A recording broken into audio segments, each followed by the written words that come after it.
36 মামলার অভিযুক্ত এবং হত্যা ও মাদকের ওয়ারেন্টভুক্ত পলাতক আসামি চুয়া সেলিম গ্রুপের প্রধান মোহাম্মদ সেলিম আশরাফি ওরফে চুয়া সেলিম ওরফে চোরা সেলিমকে বিদেশি অস্ত্র ও মাদকসহ রাজধানীর জেনেভা ক্যাম্প হতে এবং মাহি গ্রুপের সেকেন্ড ইন কমান্ড জয় চাঁদ উদ্যান হতে তালিকাভুক্ত সন্ত্রাসী মোহাম্মদ রতন মিয়া ওরফে বোমা রতনকে মোহাম্মদপুরের বিজলি মহল্লা হতে গ্রেপ্তার করেছে র্যাব 2।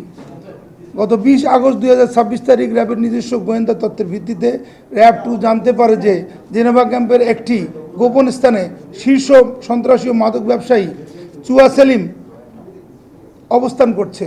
প্রাপ্ত তথ্যের ভিত্তিতে র্যাব 2-এর একটি আভিযানিক দল বিশেষ অভিযান পরিচালনা করে জেনেভা ক্যাম্পের গোপন স্থান হতে মোহাম্মদ সেলিম আশরাফিকে একটি 7.65 বিদেশি পিস্তল, 2 রাউন্ড তাজা গুলি ও 110 গ্রাম হেরোইন সহ গ্রেপ্তার করে। দীর্ঘদিন যাবত রাজধানীর জেনেভা ক্যাম্প ও পার্শ্ববর্তী এলাকাসমূহে মাদক ব্যবসায়ী, ছিনতাই, খুন, মারামারি ও বিভিন্ন অপরাধের প্রধান পৃষ্ঠপোষক নিয়ন্ত্রণ করে আসছিল এই চুয়া সেলিম। উল্লেখ্য, ইতিপূর্বে 8 জানুয়ারি 2025 তারিখ ধানমন্ডি এলাকা হতে চুয়া সেলিমকে গ্রেপ্তার করেছিল র্যাব 2।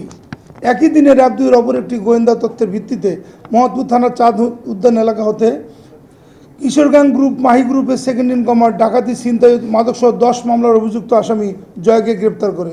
জয় সহ মাহি গ্রুপের সদস্যরা দীর্ঘদিন ধরে মোহাম্মদপুরের ঢাকা উদ্যান, চাঁদ উদ্যান, নবীনগর এলাকায় ছিনতাই, চাঁদাবাজি, মারপিটে লিপ্ত হয়ে ত্রাস সৃষ্টি করে আসছিল। উক্ত এলাকার ব্যবসায়ী, ভাড়াটিয়া এবং নির্মাণ কাজ সংশ্লিষ্ট ব্যক্তিরা নিয়মিত তাদের তাদের কাছে চাঁদা দাবি করত বলে তারা স্বীকার করেন। আসামি জয় ইতিপূর্বে 24 এপ্রিল 2026 তারিখ মোহাম্মদপুর এলাকা হতে আইন শৃঙ্খলা বাহিনী কর্তৃক গ্রেপ্তার হয়েছিল।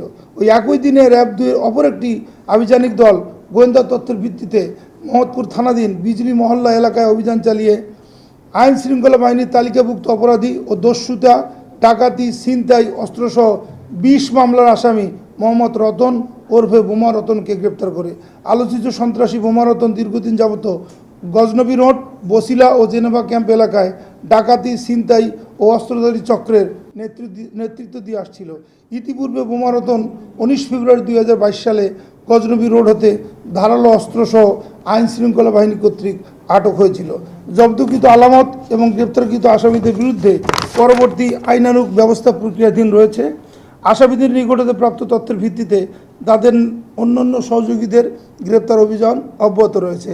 গ্রেপ্তারকৃত আসামিদের পিসিপিএ যাচাই করে জানা যায়, আসামি চুয়া সেলিমের নামে ডিএমপির মোহাম্মদপুর থানায় হত্যা চেষ্টা ও খুনের 60টি, মাদকদ্রব্য আইনে নিয়ন্ত্রণ আইনে 14টি, বিশেষ ক্ষমতা আইনে 13টি, বিস্ফোরক আইনে 1টি এবং দাঙ্গা, সরকারি কাজে বাধা দেওয়া 1টি মামলা সহ মোট 36টি মামলা হয়েছে।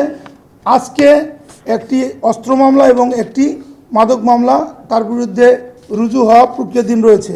আসামি জয়ের নামে ডিএমপির মোহাম্মদপুর থানায় দস্যুতা, ডাকাতির উদ্যোগ, হত্যা চেষ্টা, ভয়ভীতি প্রদর্শনের 5টি, মাদকদ্রব্য নিয়ন্ত্রণ আইনে 3টি, আদালত থানায় ডাকাতির উদ্যোগ গ্রহণের 1টি এবং নারায়ণগঞ্জ জেলার সিদ্ধিরগঞ্জ থানায় নারী ও শিশু নির্যাতন দমনে 1টি মামলা রয়েছে। আসামি রতন ওরফে বোমা রতনের নামে মোট 20টি মামলা রয়েছে। এর মধ্যে 10টি অত্যন্ত গুরুতর অপরাধ বা হিনিয়াস ক্রাইম সংক্রান্ত, যার মধ্যে দস্যুতা, ডাকাতির প্রস্তুতি, অস্ত্র আইন, ছিনতাই ও শীতল চুরির মামলা, মাদকদ্রব্য নিয়ন্ত্রণ আইনেরও 10টি মামলা রয়েছে। ধন্যবাদ সবাইকে।